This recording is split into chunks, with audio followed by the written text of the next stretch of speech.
WWE Raw was today, and these are the juicy bits. It was a fantastic show, guys, and everything is starting to heat up right before WrestleMania. We are just weeks away from the action, and I gotta say, guys, I am so excited. There was a lot of developments tonight, and one was Edge starting out the show, and he got a huge pop as the rated R superstar always does, and it was awesome to see that everyone still loves Edge. He's one of my favorite guys, and I can't wait to see him and Finn Balor go head to head at WrestleMania, because now not only is it official and not only that is happening, but the other cool thing is that there might be a little one of our favorites from the past also make an appearance, courtesy of Finn Balor, said the Demon. That's right, the Demon might be coming back.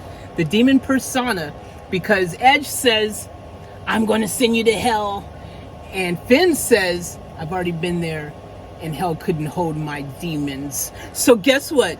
We might be getting the Demon. I can't wait, dude. If the Demon, and it's also going to be in Hell in a Cell. So imagine a Hell in a Cell match with the Demon. And what if freaking, rated R Edge comes out with his other freaking, Bruge, the freaking persona. I forgot what it's called. I said Bruge? Brood. Sorry, guys. Brood. So imagine him coming out Brood. Imagine Demon coming out Demon. I don't know. It's going to be a good match either way. I can't wait for that. Looking forward to that. And as we continue to go down the Judgment Day route, guess what else we learned? We learned that, that they're badasses. They're just badasses, guys. They're freaking badasses. And they basically beat down anyone and everyone anytime they want, because immediately afterwards, of course you know that the Judgment Day came to the ring to beat down Edge. But surprisingly, it was Dexter Lumis, it was Johnny Gargano, aka Johnny Wrestling, and it was also Candice LeRae that came to the rescue of Edge. So that was interesting. And then that set up, of course, a match between them. And needless to say, the Judgment Day won. And then we saw them cut away to a scene where Trish was getting beat down badly by Damage Control. I mean, Damage Control literally had no control of the damage they were inflicting. They were just going nuts. And Trish ended up unconscious, went to commercial and all that stuff. But later on, you find out that Trish is all right. So that's a positive. We'll talk more about that a bit later. But the big thing that everyone is talking about, and it's super exciting, especially myself even, I was just blown away at the spectacle that was Brock Lesnar and Omos standing face to face in the middle of the freaking ring. It was fantastic. I mean, Brock's a big dude, right? Brock's a big dude. Almost made him look like mini Smurf. Like, he looked like mini me. He looked like he was just freaking like a toddler compared to Omos. Omos is legitly a big guy, dude. Like, he might be bigger than anyone else that's ever been in WWE. I mean, the guy is just, he's not only just big, like, a lot of big tall dudes are lanky. I mean, this guy is like rock solid, man. So I don't know, dude. This is going to be nuts. I'm looking forward to this. MVP is talking, Brock's music hits, Brock comes down, and when he gets into the ring, you already just hear the crowd. They're like going, holy shit, holy, like they're just freaking eating this up, dude, like a freaking fresh stack of pancakes with some beautiful maple syrup on top. I mean, they freaking were loving it, and you gotta just hand it to WWE, because a lot of people were not really excited about this match. But when you see it in reality, now that you can see what it's going to be like, it puts it in perspective. Definitely going to be a really cool match to see. Moving on with that said match, though. So Brock almost in the ring, almost goes to shake Brock's hand like a lovely, nice gentleman he is. And then he goes, they shake hands, they lock up, and then Brock can't get his hand away. Omos is like, yeah, that's right. I got your hand. And before he did that, he was showing off how big his fist in his hand was to Brock. Like, I mean, it looked gigantic. So he's there. He can't get his hand loose. So Brock then stomps on freaking Omos' foot and then tries to freaking put him into a suplex, take him to Suplex City. And that don't happen. You know why? Because Omos is a big dude. And Omos just basically takes Brock kind of like by the neck like this and tries to just throw him over the ropes. The first time he couldn't get him over. I'm not sure if that was a botch or if that was actually legitly he just couldn't get Brock over because Brock was like a big dude himself and Brock was fighting. It's like, nah, man, you ain't tossing me over in one hit. So it might have been intentional. But the second time he did manage to get him over. And Brock is like, just like, what just happened? He's standing out the ring and usually Brock is like quick to get back into the ring. You guys know Brock ain't wasting no time getting back. You mess with Brock, you're going to get the Brock down. But no, that didn't happen. Brock was kind of like, huh, he just threw me out the ring. and Brock's contemplating. And as he's contemplating, deciding whether or not he's going to go in the ring or not, all the officials come down and they keep Brock from going into the ring. And then Brock's last words, he just looks kind of staring at Omos and he goes, all right. It's like kind of some weird acceptance that, okay, this guy is going to be a problem. But I got something for you next week or the week after or WrestleMania. At some point, it's coming. You just wait. All right, I'll figure it out. I got you. I'll figure it out. And it's also, it looked like Brock was also showing almost a little bit of acknowledgement that, okay, yeah, you are a big dude. Okay. Alrighty then. So it was really interesting. It was pretty cool.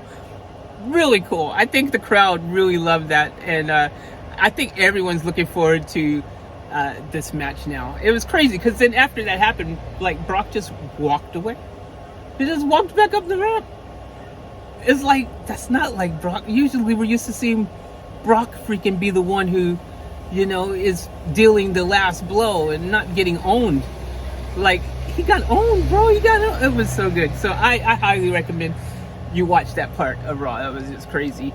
Next, you had Seth backstage doing an awesome promo. I mean, Seth is really just taking this borderline heel/face character that he's doing, and everyone's loving it. He's like the Joker meets freaking Harry Potter. I don't know, man. There's some weird thing going on, but it's a lot of fun. As you guys know, he's just so charismatic, and it's working. The whole character, it's so good. And when he does a promo, he's just freaking he's just killing it, man. So we find out during this promo, though, that him and Corbin are going to end up having a match later on in the night.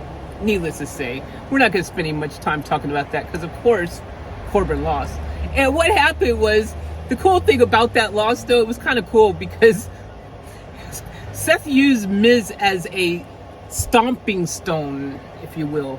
Stomping stone, see what I did? He basically just jumped on top of Miz, who was like doggy style. And then he jumped off of him and stomped freaking Corbin. So that was kind of cool. But yeah, it was, Corbin losing like he does. So nothing really much to talk about there. Theory, he grabs a win over freaking Dawkins. You guys knew that would happen. They ended up having a match. Fun promo backstage between the Street Profits and Theory, though, prior to. And there was an 8 Mile reference, which was pretty funny. And it was pretty cool. But Cody Rhodes, LA Knight also had a match, and needless to say, of course, Cody won. I don't like seeing LA Knight getting freaking the L's because I really love LA Knight. I want to see him get a push. I want to see him hold a big belt, because he deserves it. He's just that good. But Cody then went afterwards and dropped one of his fantastic promos, like only Cody can do. You guys know when Cody drops a promo, it's going to be freaking just fire. And this was him basically saying that he was going to put an end to the Roman Reigns generational run come April 2nd.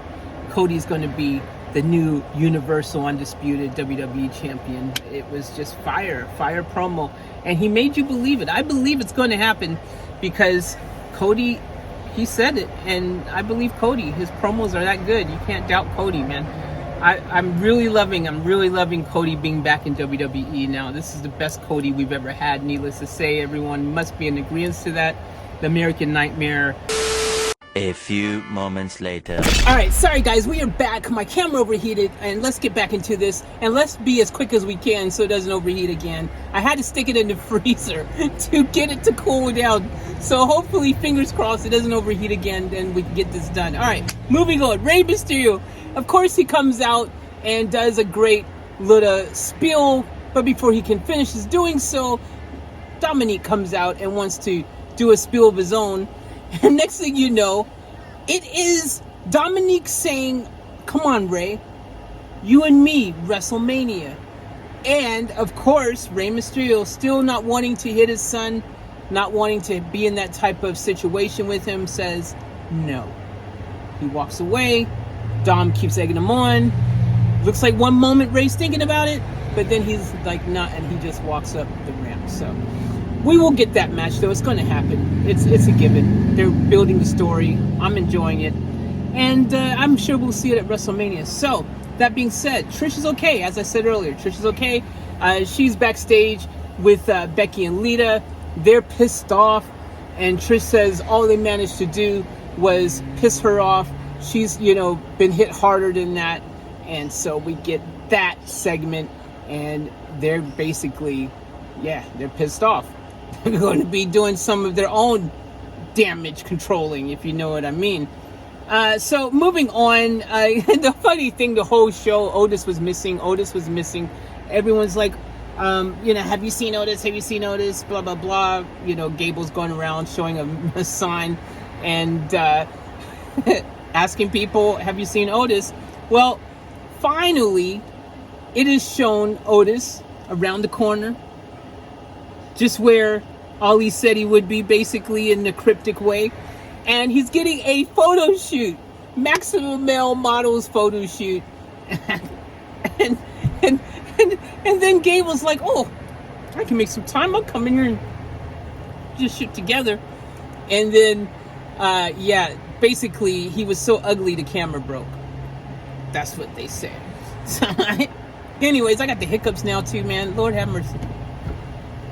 I got camera things. I got hiccup things.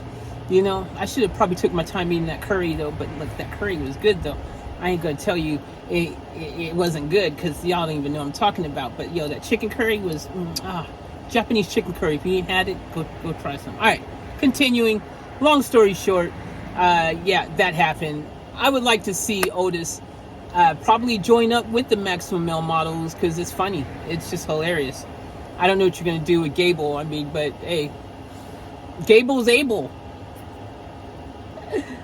All right, moving on. So Bianca and Chelsea Green, Bianca, of course, won. Afterwards, Creepy Asuka did Creepy Asuka things, which we all loved and enjoyed. The blue stuff coming out of her mouth. All of the typical Asuka things that we've come to know and love. And then you had your main event, which was Kevin Owens and Solo Sikoa. Street fight, no DQs, them just going to town. One spot that was really cool was basically Solo kind of did a flipped, kind of thrown. Owens, long story short, Owens ended up kind of flipped, like thrown, tossed, and slammed into 6 chairs that were set up kind of like, 3 on each side like this. And he just hit those chairs hard. It was a crazy spot, dude. It was actually really good. The crowd, of course, was after that was like, holy shit, you know how they do. And that was a really, really, really, just cool spot. And you afterwards would think Owens, that's it. He must be Dunskies. But no, of course, Owen, he knows how to keep on fighting. And he was putting on a fight that was never going to end in a W because, well, he got lured backstage, long story short, and guess who's waiting? Oh, if you said the Bloodline Usos, you are correct. Usos are waiting. Usos freaking help Solo, drag him back up to the ring. They beat him down, and long story short, guess who's standing tall? Of course, Solo wins, and well, this is kind of Owen's fault, right? Because he didn't want anyone's help. He made a point to tell everyone, no, I don't want your help. He pushed everyone away, including Cody. So, hey, kind of put himself in that situation, where he's bitten off more than he can chew. I get it. You're pissed off, you're upset, but you ain't taking out all of them with your own freaking superpowers. I mean, I get it. But even Superman needs the help of Wonder Woman and Batman every once in a while. Come on. So, but that's how it ended. It was a really good show. I enjoyed it. But look, again, you guys heard me say this before. I'm biased, dude. I'm a fan. I love WWE wrestling. I've always loved WWE wrestling. And I always will continue to love WWE wrestling. So, if I can attempt to give a score that isn't completely biased, I'm going to say today was I'm